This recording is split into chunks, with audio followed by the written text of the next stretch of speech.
अस्सलाम वालेकुम वरहमतुल्लाहि वबरकातुहू। दोस्तों, वेलकम बैक। आज की वीडियो में हम बात करेंगे वरिस्टर, MOV, VDR, TVS। ये क्या है? वरिस्टर, वेरिएबल रजिस्टर तो हमने सुना है। एक पोटेंशियोमीटर या वेरिएबल, जिसको हम आम वॉल्यूम बटन कहते हैं, वॉल्यूम नॉब कहते हैं, वॉल्यूम कहते हैं, वो तो हो गया ठीक। लेकिन अगर हम बात करते हैं वरिस्टर की, तो ये क्या चीज़ है? ये भी एक रजिस्टर की किस्म है। अगर हम इसको पहले थोड़ा सा डिस्कस कर लेते हैं इसके सिंबल्स पे।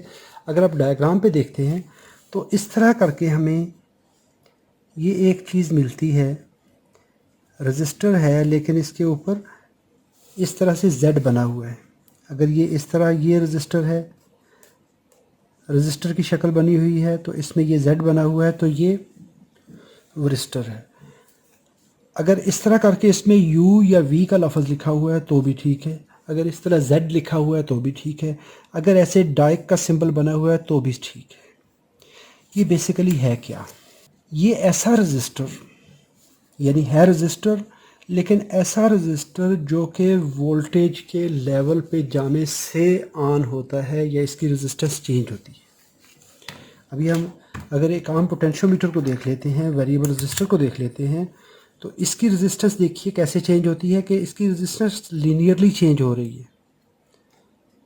ये देखिए, मैं इसकी नॉब को ऐसा ऐसा घुमाता जाता हूँ तो इसकी रेजिस्टेंस कम हो रही है। ये है लीनियर चेंज। लीनियर और नॉन लीनियर चेंज क्या होता है कि जब आप किसी सर्किट को, किसी कंपोनेंट की रेजिस्टेंस जो है वो अचानक बढ़ जाए। जब इसकी, ये देखें, ये करंट है, यहाँ पर करंट चल रही है, यहाँ पर वोल्टेज है। अभी यहाँ पर इसके वोल्टेज मेंशन है 250 वोल्ट। अगर एक कंपोनेंट आपके पास 250 वोल्ट वाला है और 250 से नीचे देखें तो कोई करंट नहीं चल रही, इसकी मिली एम्पेयर में है।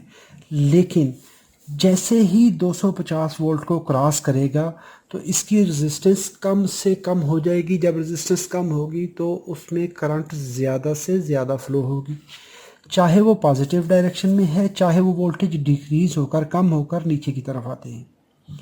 अगर ये प्लस 250 हो जाते हैं, अगर 250 वोल्ट का कंपोनेंट है तो 250 से जैसे ही ऊपर होगा तो ये शॉर्ट कर देगा। ये उसको शॉर्ट सर्किट इजी पाथ देगा करंट को फ्लो करवाने में। अगर ये वोल्टेज नेगेटिव की तरफ कम होके नेगेटिव स्पाइक आती है, नेगेटिव पीक आती है, तो ये इस तरह से अचानक, अभी देखें पोटेंशियोमीटर कैसे बढ़ रहा था, इस तरह बढ़ रहा था। ये है हमारा पोटेंशियोमीटर। लेकिन पोटेंशियोमीटर और इसका रिस्पांस टाइम ये ऐसे है। जैसे ही आप उस वोल्टेज लेवल पे पहुँचे तो जब ये वोल्टेज, ये वाले वोल्टेज वैल्यू उसकी बढ़ेगी, इसको वरिस्टर वोल्टेज कहते हैं। तो ये बिहेवियर इसका नॉन ओहमिक बिहेवियर है, यानी ये ओहम के उसूल के मुखालिफ ये काम कर रहा है कि इसकी रेजिस्टेंस अचानक बढ़ती है लेकिन वोल्टेज पे डिपेंड है। ये वोल्टेज डिपेंडेंट रजिस्टर है। जब वोल्टेज उससे ज़्यादा बढ़ेंगे तो अचानक करंट बढ़ जाएगी। अभी इसको लगाया कैसे जाता है?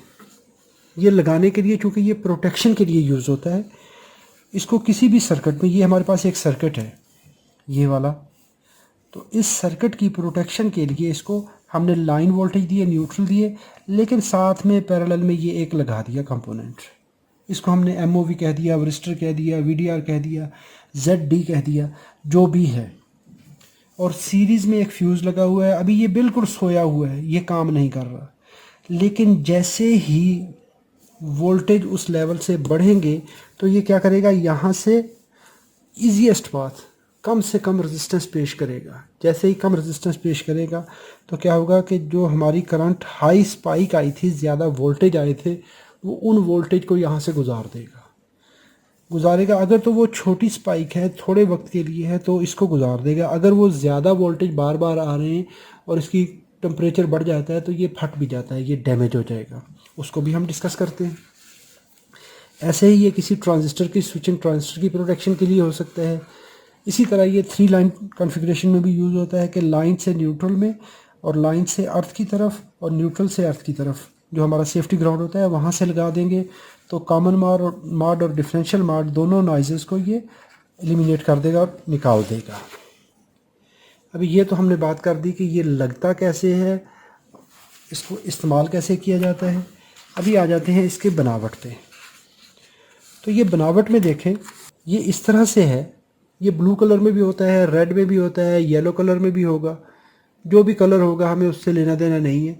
तो ये इस तरह करके, तो इसके ऊपर लिखा होता है एक 10D 10D 250। अभी जो पहला 10 है वो है इसका चिप का साइज़, ये कितना छोटा है या कितना बड़ा है। अभी अगर उनको देख लेंगे हम, तो यहाँ पर देखेंगे तो ये येलो कलर में ZD1 लिखा हुआ है, तो ये छोटा सा है। इसके साथ देखेंगे तो ये सर्किट पे डिपेंड करता है कि किस तरह का सर्किट है। यहाँ पे येलो कलर का ये बड़े में लगा हुआ है। अगर यहाँ पे देखेंगे तो यहाँ पर ये ब्लू कलर में आ रहा है और साथ में कैपेसिटर का सिंबल बना हुआ है। ये है MOV, लेकिन सिंबल बना हुआ है इस पर कैपेसिटर का। तो ये भी ये देखें तो इसमें ये Z का सिंबल बना हुआ है, साथ में ZD VR1 लिखा हुआ है, तो ये भी वही चीज़ है। इसके बाद इस पावर सप्लाई में इसकी चिप देखेंगे तो ये छोटे साइज़ में है और साथ में इसके VR लिखा हुआ है। इसी तरह मेरे पास ये सर्किट है, तो इसमें देखेंगे तो V3 V2 V1 ये देखें तो रेड कलर में है और साथ में ये ब्लू कलर में लगे हुए हैं, ब्लू और रेड कलर में लगे हुए हैं। तो ये इनकी वोल्टेज रेटिंग और कंडक्शन पे डिपेंड करता है कि किस तरह का आपने करना है, इसके एनर्जी लेवल को डिटरमाइन करेगा। अभी प्लेट साइज़ जो हम चिप साइज़ कह रहे थे कि पहला नंबर जो होगा वो 10 का है। अभी ये देखें ये भी वही है और वो भी वही है। अगर एक मोबाइल के अंदर लगा हुआ है तो वो बिल्कुल नज़र ही नहीं आएगा, आप माइक्रोस्कोप से देखेंगे। तो ये सारी चीज़ें डिपेंड करती हैं कि कितनी रेटिंग के लिए आपने यूज़ करना है। फिर उसके बाद D के बाद, D इसका जो परमानेंट नंबर है, और उसके बाद आ जाएगा 240 250, वो इसके होते हैं वोल्टेज कि कितने वोल्टेज के लिए है। इसको मैं काटता हूँ, ये लेंच इस पे मुझे वो हैदर अली आतिश का शेर याद आ गया कि बड़ा शोर सुनते थे पहलू में दिल का, जो चीरा तो एक कतरा खून निकला। तो ये देखिए इसके अंदर अभी हमें क्या मिला। अभी ये देखिए, तो ये इस तरह करके मैंने इसको जब डिवाइड किया 2 पीसेस में, तो इसके अंदर अभी क्या है, ये साइड पे मुझे एक मेटल प्लेट नज़र आ रही है, दरमियान में कुछ ये रेत नुमा कोई चीज़ है और इसके बाईं साइड पे भी प्लेट नज़र आ रही है। तो ये हुआ कि ये प्लेट और दरमियान में फिलिंग है। इस प्लेट को देखेंगे तो ये उभरी हुई यहाँ से है और ये कनेक्ट है इस लीड के साथ और ये वाली कनेक्ट है इस लीड के साथ, दोनों साइड पे कनेक्शन लगाकर। तो ये आप कह सकते हैं कि बिल्कुल ये कैपेसिटर की तरह का काम हो गया। कैपेसिटर की बनावट भी यही होती है कि उसके दोनों साइड पे प्लेट होती हैं और दरमियान में उसके कुछ इलेक्ट्रोलाइट होता है। तो कैपेसिटर का इलेक्ट्रोलाइट जो होता है वो और तरह का होता है, वो कंडक्ट नहीं करता कभी भी, लेकिन वो एक ख़ास लिमिट पे जाके वो लीक हो जाता है। तो बिल्कुल उसी तरह का यहाँ पर जो इलेक्ट्रोलाइट इसके अंदर यूज़ किया जा रहा है, ये ऑक्साइड्स हैं। ये कॉपर ऑक्साइड भी हो सकता है, जर्मेनियम ऑक्साइड है, बिस्मुथ, कोबाल्ट, मैंगनीज, जिंक के ऑक्साइड इस्तेमाल किए जाते हैं या सिरामिक मेटल ऑक्साइड यूज़ किए जाते हैं। तो ये फिलिंग इसके अंदर कर दी जाती है, दोनों साइडों पे ये 2 लीड्स कनेक्ट कर दी जाती हैं और ये नॉर्मली एज अ कैपेसिटर ही काम करेगा। लेकिन जब वोल्टेज बढ़ेंगे एक लिमिट से, क्योंकि ये पैरेलल में लगा हुआ है, तो जैसे ही वोल्टेज बढ़ेंगे तो उस वक्त इसका ये जो मटेरियल है, ये ऑक्साइड हैं, ये उस वोल्टेज लेवल पे जाके जो इस स्ट्रेस आएगा तो इसके इलेक्ट्रॉन्स जो हैं वो फ्लो करेंगे एक टर्मिनल से दूसरे टर्मिनल की तरफ। लेकिन इसमें डायरेक्शन का तयन नहीं होता, इसकी करंट इधर से इधर भी चल सकती है, इधर से इधर भी चल सकती है। ये डिपेंड करता है कि वोल्टेज किस पोलैरिटी में आ रहे हैं। तो उस सूरत में ये क्या करेगा, यहाँ से यहाँ या यहाँ से यहाँ करंट फ्लो करवा देगा। तो ये तो होगी इसकी बनावट कि इसके अंदर क्या है, यहाँ पर ऑक्साइड फेल है, इसीलिए इसको मेटल ऑक्साइड वरिस्टर कहा जाता है। तो वरिस्टर बेसिकली भी क्या हुआ कि ऐसा रजिस्टर जो हमने इसकी इस कर्व में देखा कि ऐसा रजिस्टर, ऐसा कंपोनेंट जिसकी रेजिस्टेंस अचानक ड्रॉप हो जाती है वोल्टेज के लेवल पहुंचने पर।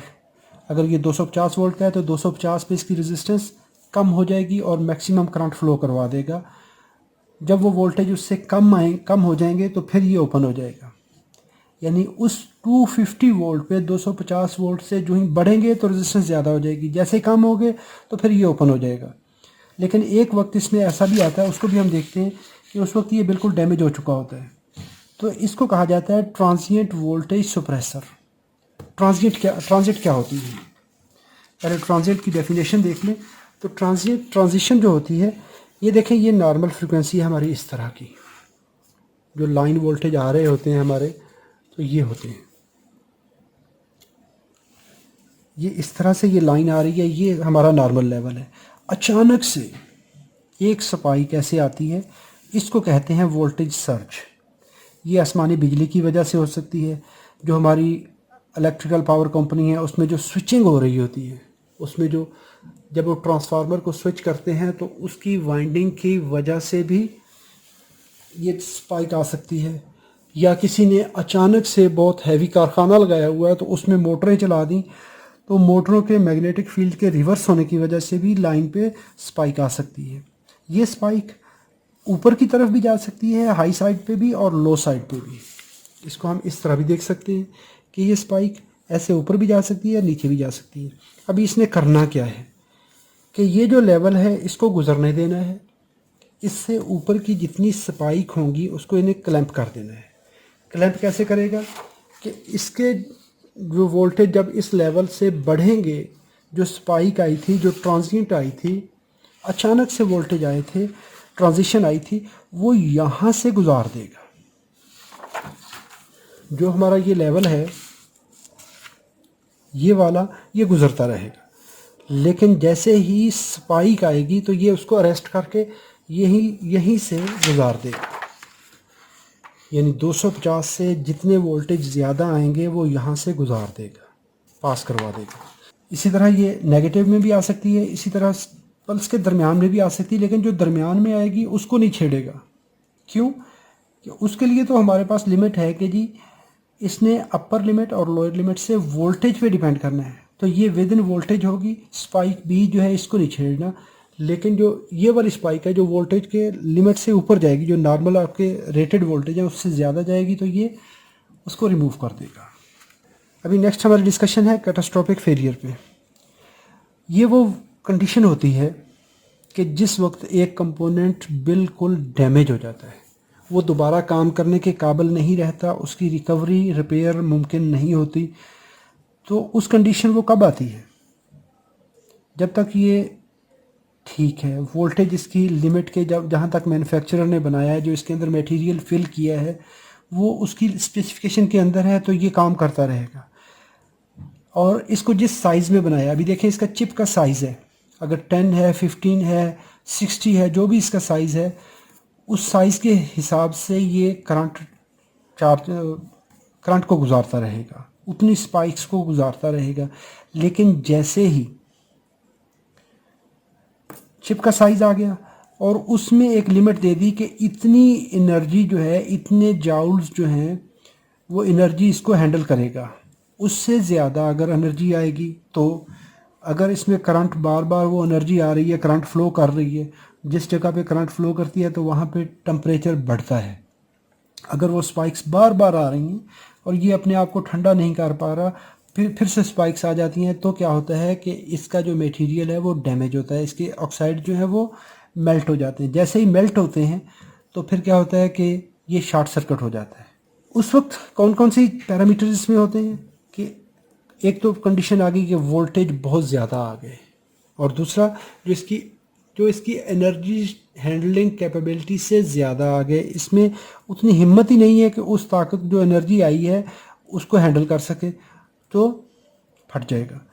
इसके बाद करंट ज़्यादा चल रही है और ये ओवर हीट हो रहा है, क्योंकि बार बार उसमें वो सर्जेस आ रही हैं, बार बार वो स्पाइक्स आ रही हैं। अगर तो ये स्पाइक आई, इसने गुजार दी, फिर स्पाइक थोड़ी देर बाद आई, गुजार दी। अगर ये स्पाइक्स बार बार आ रही हैं, ये ओवर वोल्टेज की, ये वोल्टेज सर्ज आ रही है लगातार, आसमानी बिजली बहुत ज़्यादा आती है, तो उसमें बहुत ज़्यादा वोल्टेज भी होते हैं, करंट भी होते हैं, तो उस वक्त क्या करेगा, ये हीट अप होके फ़ौरन से उड़ जाएगा।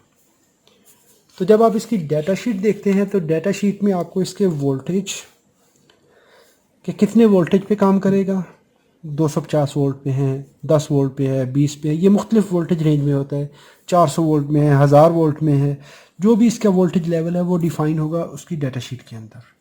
फिर होता है एनर्जी हैंडलिंग, कि इसके अंदर कितनी कैपेबिलिटी है, कितनी एनर्जी को ये हैंडल करेगा, उससे ज़्यादा एनर्जी इसके बस में नहीं है, तो इसको डिज़ाइन करते वक्त इसकी सिलेक्शन की जाती है कि कितनी एनर्जी के लिए आप इसको यूज़ कर सकते हैं।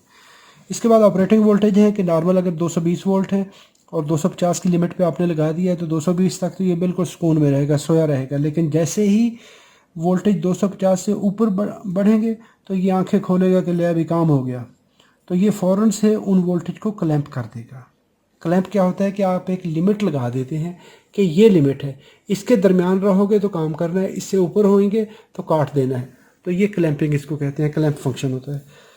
इसके बाद होता है रिस्पांस टाइम, कि स्पाइक आई उसके कितनी देर के अंदर अंदर, ये नहीं है कि स्पाइक आई गुजर गई इसको बाद में होश आया कि जी स्पाइक गुजर गई, नहीं।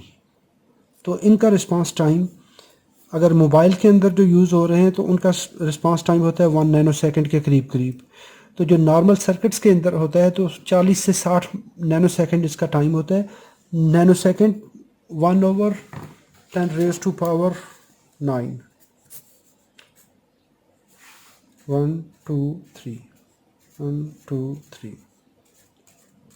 या ख़ुद ही कैलकुलेट कर लें कि एक सेकंड को अगर आप इतने हिस्सों में डिवाइड करें तो उसका जो एक हिस्सा बनेगा इतना टाइम होता है। अगर आम सर्किट्स के अंदर है तो वो 40, इसमें से 40 हिस्से, एक सेकंड को 10 रेज़ टू पावर 9 में डिवाइड करें तो उससे 40 से 60 नैनो सेकंड जो टाइम आएगा उसके अंदर ये वर्क कर जाएगा। तो ये होता है रिस्पांस टाइम, यानी उस स्पाइक के आने के इतने टाइम के अंदर ये उसको क्लिप कर देगा। फिर होता है मैक्सिमम करंट। मैक्सिमम करंट ये कितनी हैंडल कर पाएगा, कि जब ये रिपल आएगी, जब ये स्पाइक आएगी तो उसमें से कितनी करंट को गुजार देगा। फिर होता है ब्रेकडाउन और क्लैंपिंग वोल्टेज, वो मैक्सिमम इसकी लिमिट डिफाइन होती है। तो चूँकि ये वोल्टेज डिपेंडेंट सर्किट होता है, इसके अंदर जो इसका इंटरनल मटेरियल है वो उस पर डिपेंड करता है। फिर होती है उसके अंदर कैपेसिटेंस, चूँकि ये मैंने पहले कहा कि ये कैपेसिटर की तरह बना हुआ है, दोनों साइड्स पे प्लेट हैं, तो ये प्लेट्स और दरमियान में एक सिरामिक मटेरियल है। अभी कैपेसिटर में इलेक्ट्रोलाइट होता है, यहाँ पर एक सिरामिक मटेरियल है, उसमें ऑक्साइड फिल है। अभी ये वोल्टेज जब आएंगे उस वक्त इसमें उस लिमिट से ज़्यादा होंगे तो ये उसको क्लैंप करेगा, उससे नीचे ये बिल्कुल साइलेंट रहेगा, तो उससे नीचे एज अ कैपेसिटर बिहेव करेगा। तो इसकी नॉर्मल कैपेसिटेंस कितनी होती है ये डाटा शीट में हमें इसकी इंफॉर्मेशन मिलती है। तो दोस्तों उम्मीद करता हूँ ये वीडियो आपके लिए मालूमाती है। अगर मालूमाती है तो इसको लाइक कर दीजिए। अगर आपने मेरे चैनल को अभी तक सब्सक्राइब नहीं किया तो सब्सक्राइब कर लीजिए। अगर फ्यूचर में मेरी वीडियोस देखना हो तो बेल आइकॉन बटन प्रेस कर लीजिएगा। अपना बहुत सारा ख्याल रखिएगा। अल्लाह रब्बुल इज़्ज़त आप सबको अपनी हिफ्ज़-ओ-मान में रखें। अस्सलामु अलैकुम व रहमतुल्लाहि व बरकातहू।